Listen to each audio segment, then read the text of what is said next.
2 নম্বর বোতাম ভোট কাজটা তৈরি তারা তো এবার নাকি অন্য কিছু ভাবছেন সবাই? আমরা তো আবেদন করছি কাজটা তৈরি তাড়াতাড়ি ভোটটা দিন।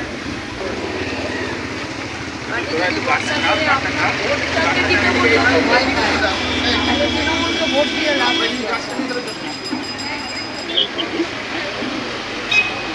সবাই মিলে বেরিয়ে একসাথে ভোটটাকে উনি দমদম লোকসভার কিছু করতে পারে। একটা ইচ্ছে একটা এনার্জি হয়তো সেই ইচ্ছে এনার্জিটা ওনার মধ্যে নাই। এটা সব মানুষের মধ্যেই আসে একটা সময় পর। লাগাতার এমপি থেকেছেন অথচ কাজ করতে পারেনি। দিনের শেষে তো রক্ত মাংসের মানুষ। তারপরে তৃণমূলটা এত চুরি করেছে, তারপরে উনি নিজে নারদার ঘুষ নিয়েছেন। ফলে যে মোরালিটিটা থাকে মানুষকে ফেস করা, প্রেসকে ফেস করা, পার্লামেন্টে যাওয়া মানে তো শুধু ট্রেনের টিকিট আর প্লেনে করে খাবার খেয়ে গিয়ে বসা, ভাষণ শোনা, দুটো প্রশ্ন করা বেরিয়ে আসা নয়। ওখানে তো লড়তে হয়, আর্গুমেন্ট করতে হয়, দমদম লোকসভার কিছু জিনিস বের করে নিয়ে আসতে হয়। এবারে দমদম লোকসভার কিছু জিনিস বের করবে, তাহলে পাশের লোকসভার যে এমপি থাকবে সেও কিছু বলবে, তার পাশের লোকসভা থাকবে তাকেও, তাহলে তাদেরকে এক জায়গায় আসতে হয়, বলতে হয়। এই মেন্টালিটিটা সৌগতবাবুর আর নেই। তার অনেক কারণ আছে। তৃণমূলটা তো একদম সেই নোংরা জলে পরিণত হয়েছে। নিজে চুরি করেছেন, ঘুষ নিয়েছেন, কাউকে ফেস করতে পারছেন না, বয়স হয়ে গেছে।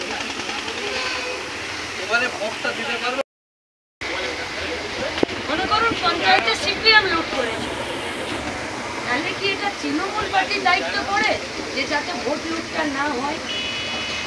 এই দায়িত্ব তো পুলিশের, নির্বাচন কমিশনের, কেন্দ্রীয় বাহিনী। তাহলে যাদের দায়িত্ব আছে নিতে পারছে না, সেখানে পাড়ার লোকরা মিলে যদি ঠিক করে যে আমরা ভোট দেবো, তাহলে দিতে পারবে।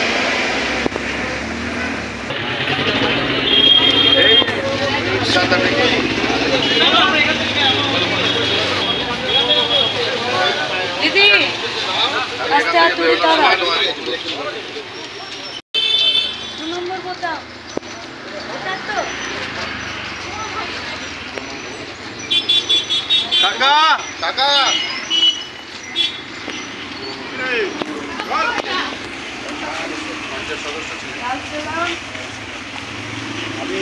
আশীর্বাদ করে দিই ছেলেগুলো যাতে আমরা কেউ বেলাইন না হই, শেষ অবধি যাতে এই লাইনে থাকি। আমি নিজে লড়ছি, বললাম যে আপনারা আশীর্বাদ করে দিন যাতে আমরা সবকটা লাইনে থাকি, বেলাইন যাতে না হয়। কিন্তু আমি চিনলাম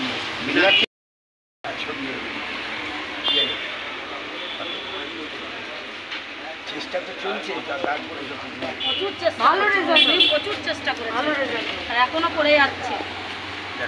2 নম্বর বোতাম কাকা 2 বার পঞ্চায়েত মেম্বার ছিল। চাকরি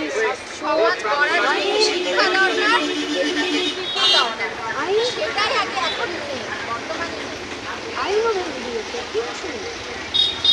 সেটা সচেতন জনগণকে সচেতনভাবে নির্বাচন করতে হবে। সবাই মিলে একসাথে দুটো লাইনে দাঁড়িয়ে ভোট দিই, আমরা বলবো সুজনদাকে দিই। আর আমরা লুকিয়ে চুরিও করছি না, আর সুজনদাকে ভোট দিতে বলাতে আমাদের কোথাও কোনো গ্লানি না। আমরা খুব অহংকারের সাথে বলছি সুজনদাকে ভোট দিই। আমাদের গর্ব করার মতন নেতা, অহংকার করার মতন পার্টি।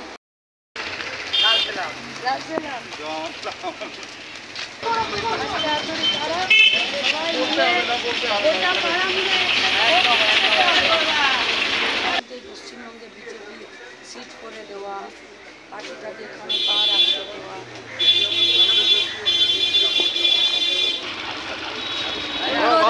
হ্যাঁ ভালো একটু দেখবেন, কিন্তু এবার দেখতে হবে, ঠিক আছে? ভাবতে হবে, ছেলে ভালো আছে তো?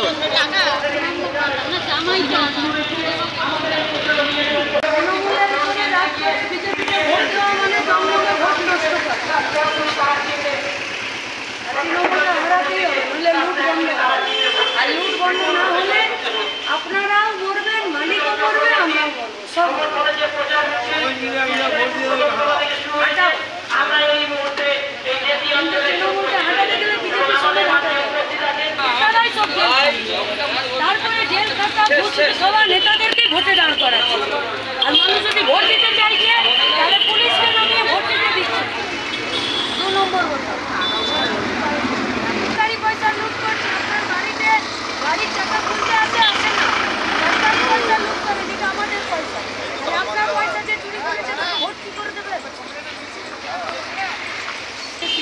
ম্যাডাম থাকবে, আমাদের সঙ্গে একটু থাকুন।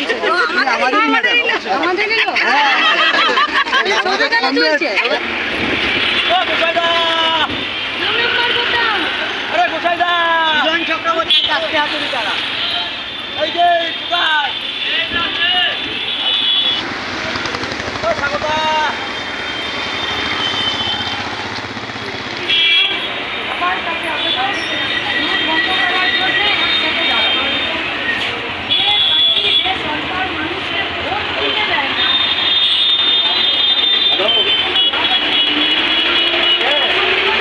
সুব্রতবাবু ভেতর থেকে মোরালি ডাউন হয়ে গেছে। ওনার সেই এনার্জি, সেই ইন্টারেস্ট এবং সেই উৎসাহটা নেই যেটা পার্লামেন্টে বিরোধী করতে পারবে। ওখানে তো পার্টির ঝর্ণা? দেশ থেকে কাজ করছে। পার্টির সেই পলিসির এগেইনস্টে বলছি দাঁড়াও, একটু দাঁড়াও। মীনাক্ষী মুখার্জি হচ্ছে সেখানে আছে। প্রথম থেকে সেই উৎসাহ, উদ্দীপনা, ইন্টারেস্ট সব হারিয়ে ফেলেছে। উনি পার্লামেন্টে গেলেও আগামী 5 বছর দমদমের জন্য উনি কিছুই করতে পারবেন না।